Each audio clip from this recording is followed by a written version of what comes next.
क्या आपने कभी सोचा है कि कुछ कंपनियों के शेयर कैसे 10 गुना, 20 गुना या उससे भी ज्यादा बढ़ जाते हैं?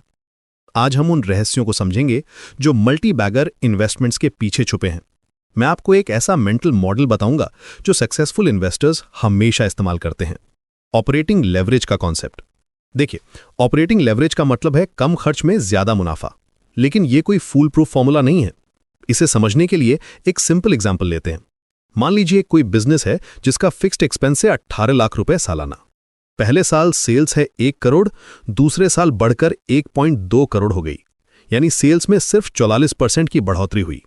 लेकिन ध्यान दीजिए, ऑपरेटिंग प्रॉफिट में 125% की बढ़ोतरी हुई। ऑपरेटिंग प्रॉफिट मार्जिन 10% से बढ़कर 13% हो गया। यही है ऑपरेटिंग लेवरेज का जादू। जब आपकी फिक्स्ड कॉस्ट सेम रहती हैं और सेल्स बढ़ती है तो प्रॉफिट्स एक्सपोनेंशियली बढ़ते हैं। ये वॉल्केनो की तरह है। जैसे आइसलैंड में मैग्मा इरप्शन के लिए कोई कैटलिस्ट चाहिए, वैसे ही बिजनेसेस में भी ऑपरेटिंग लेवरेज ट्रिगर करने के लिए कुछ फैक्टर्स चाहिए होते हैं। अब सवाल यह है कि इन अपॉर्चुनिटीज को कैसे आइडेंटिफाई करें। यहां आता है मास्ट सिग्नल फ्रेमवर्क।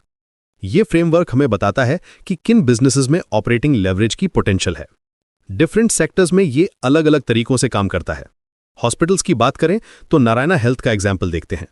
2014 से 18 के बीच उन्होंने नए हॉस्पिटल्स के लिए हैवी कैपेक्स किया। इस वजह से 2014 से 19 तक कंपनी लॉसेस में चली गई। लेकिन जब ये कैपेक्स प्रोडक्टिव हो गया तो ऑपरेटिंग लेवरेज का इफेक्ट दिखा। एक बार हॉस्पिटल सेटअप हो जाए तो एडिशनल पेशेंट्स ट्रीट करने की इंक्रीमेंटल कॉस्ट बहुत कम होती है। हॉस्पिटल इंडस्ट्री में भी यही पैटर्न देखने को मिलता है। एक होटल बनाने की इनिशियल कॉस्ट बहुत ज्यादा होती है, लेकिन एक बार ऑपरेशनल हो जाए तो एडिशनल रूम्स बुक करने की कॉस्ट मिनिमल होती है। यही कारण है कि होटल कंपनीज में हाई ऑक्यूपेंसी रेट्स के दौरान मार्जिन्स ड्रामेटिकली इंप्रूव हो जाते हैं। केमिकल सेक्टर में अल्काइल अमाइंस का केस स्टडी बहुत इंटरेस्टिंग है। उनका ऑपरेटिंग मार्जिन 19% से बढ़कर 35% तक पहुंचा। क्वार्टरली बेसिस पर तो 38% तक गया। ये सब हुआ एसिटोनाइट्राइल के प्राइस मूवमेंट की वजह से।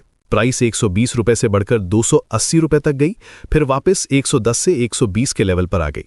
लेकिन इनर अल्केमिस्ट यहां एक बहुत इंपॉर्टेंट वार्निंग है। ऑपरेटिंग लेवरेज और डी लेवरेज मैन्युफैक्चरिंग बिजनेसेस में डेडली कॉकटेल्स हैं। अगर आप गलत टाइमिंग में इन्वेस्ट करते हैं तो आपके एंटायर मार्जिन्स इरोड हो सकते हैं। ये डबल एज्ड स्वॉर्ड है। जब बिजनेस साइकिल फेवरेबल होता है तो प्रॉफिट स्काई रॉकेट करते हैं, लेकिन जब डाउनटर्न आता है तो लॉसेस भी उतनी ही तेजी से बढ़ते हैं। आईटी और ER&D सेक्टर में ऑपरेटिंग लेवरेज का एक अलग रूप देखने को मिलता है। ऑनवर्ड टेक्नोलॉजीज का एग्जाम्पल लेते हैं।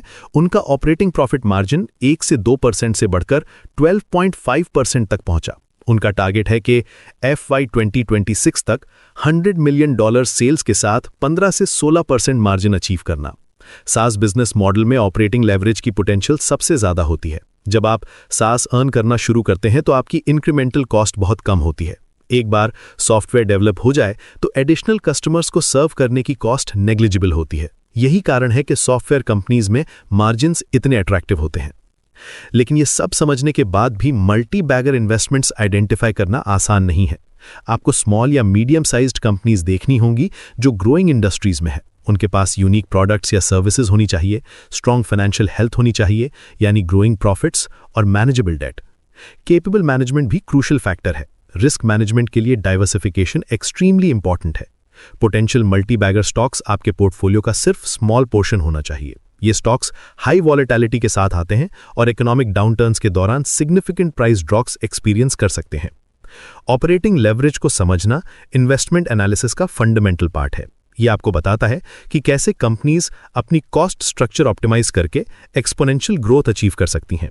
लेकिन साथ ही ये रिस्क असेसमेंट के लिए भी क्रूशियल है। हाई ऑपरेटिंग लेवरेज वाली कंपनीज में हायर पोटेंशियल रिवॉर्ड्स हैं, लेकिन हायर रिस्क्स भी। सक्सेसफुल मल्टी बैगर इन्वेस्टिंग के लिए आपको पेशेंस, थॉरो रिसर्च और लॉन्ग टर्म कमिटमेंट चाहिए। कोई सीक्रेट लिस्ट नहीं है। ये प्रोसेस है जिसमें आपको कंटिन्यूअसली कंपनीज को मॉनिटर करना होता है, इंडस्ट्री डायनामिक्स को समझना होता है और ओवरऑल मार्जिन्स को कंसिडर करना होता है। याद रखिए, ऑपरेटिंग लेवरेज सिर्फ स्टार्टिंग पॉइंट है। कंप्लीट पिक्चर के लिए आपको industry dynamics, competitive positioning, management quality और मार्केट कंडीशंस सभी को देखना होगा। तभी आप उन रेयर जेम्स को आइडेंटिफाई कर सकेंगे जो आपके इन्वेस्टमेंट को मल्टीप्लाई कर सकें।